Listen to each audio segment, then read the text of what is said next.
Immortal beloveds, this is going to be a quick video. I am posting more on the other channel. I'm going to attach it. This channel has been flagged for whatever reason. I cannot post any community posts. I think it's an unfair decision.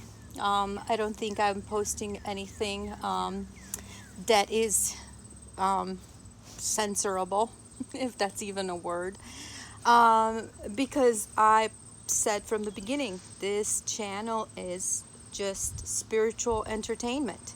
But some people take it seriously because they take everything seriously, and that's most of the time the reason why their lives are so miserable. But that's neither here nor there.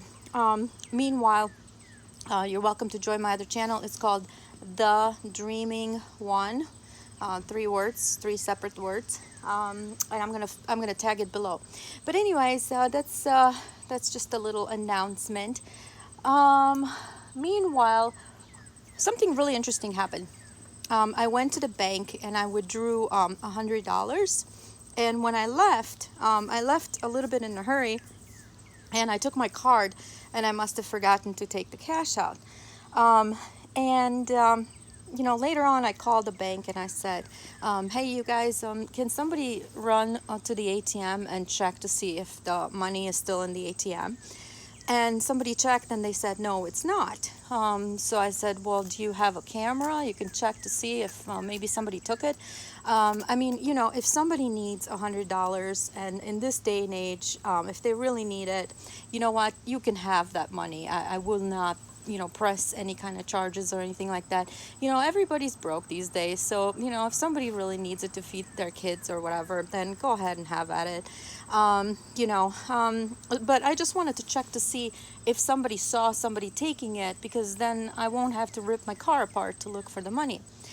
So anyways, the person says, no, we don't have cameras at the ATM, and I was a little bit upset at that statement because the camera is looking right at you.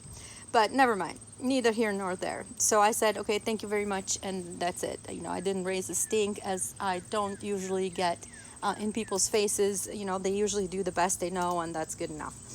But I was talking to one of my girlfriends on the phone, and I said, you know what, I'm at the point right now where I'm just really done with the matrix. I'm done. I no longer trigger or engage this, what they call the dialogue tree, which basically means the decision tree. The matrix every day, all the time, is asking you for a decision. Black or white, left or right, yes or no, good or bad. If you reply, then they go to the next level of this communication. And I even told her, I said, you know, I understand what the game is like. I know who the players are, and, you know, I'm just not amused. It's basically becoming banal. And it's actually kind of boring to know that you're the only one that is, you know, in your universe. You're the only one that's running this game. It's your simulation, technically. So we had a long conversation, and all of a sudden the bank calls, and she said, hey, by the way, nobody took your money. The money was stuck inside of the ATM. Looks like it never actually came out. So that was really interesting, whether that was true or not.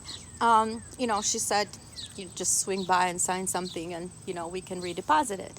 So I was like, oh, this is great. And I just realized at that moment that when you are done with the matrix, when you get to a standpoint where to a point of standing still, when you're no longer come up with a decision, you no longer engage the tree.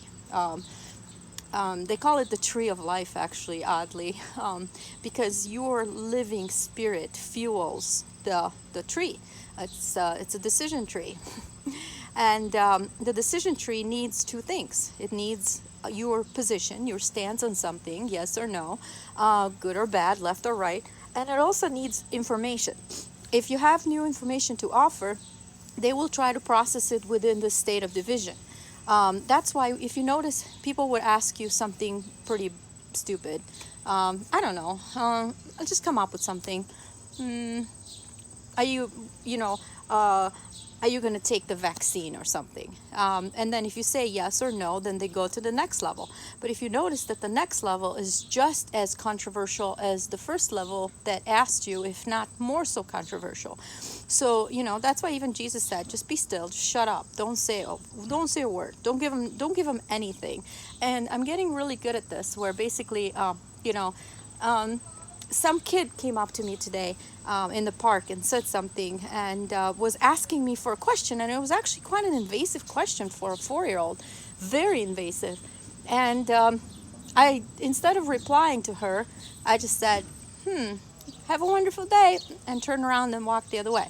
So it's you don't really need, and this kid was basically part of the matrix, because their brains are connected to it. It's I saw a post that wasn't on Instagram that said your mother must have made your formula with tap water and microwaved it, and it's showing. So it's like their brains are hooked into this AI tree and this decision tree. So everything you do and say basically will be used against you. So that's why, lately it's just like I don't even say anything. I really don't have anything to say. To be honest, I don't take a position on anything, because this is a mortal experience, and I'm not mortal. I mean, my body's going through these things, and it's like, eventually my body's going to run out. But that's not me, so I'm not really sure what you're engaging here. But, we call it the straw man presence, where basically, like Jordan Maxwell says, your copy, your virtual copy within this matrix is being manipulated, but you are not your straw man. You are a spiritual presence within the universe.